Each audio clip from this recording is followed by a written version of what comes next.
The reason why we need multi-issue movement is multiple.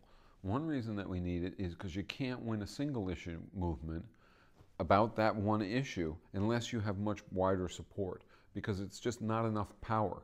So part of the reason that you need a multi-issue movement is because you need a mass movement to win much of anything. So you need a mass movement for the issue here and the issue here and the issue here. So you need sort of one big movement which will apply itself to multiple issues. But how do you, and that's what your question addresses. It's saying, okay, we need that, but how do we get it? Okay, fair enough. I suspect that it will turn out that the critical element in being able to have a multi-issue movement which stays together, in which the issues mutually support each other, and there's real mutual aid, and there's real devotion of energy and time and effort, even to issues that aren't so paramount in your life, because we're part of one movement and we relate, and so on and so forth.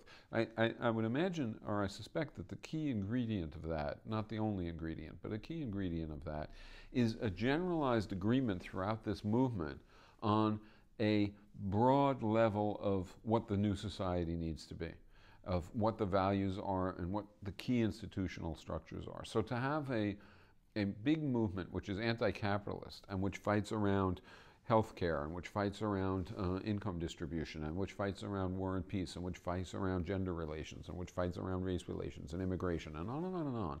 It does all those things with the people whose main agenda is any one of them taking the leadership in that one, but participating in all the others also, and therefore vice versa, so that everybody is assisting everybody else's agenda. Having that probably requires that they all subscribe to something together.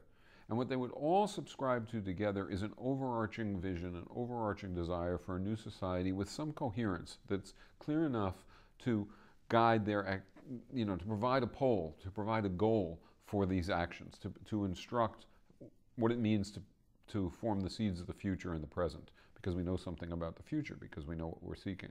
So I suspect that that's what's needed, plus organization, plus an ability to work together with mutual respect, with patience, etc. All these kinds of things, which are the hard things, but are the things that matter if we're going to really succeed. And since we are going to succeed, and since we have to succeed, we have to solve these problems.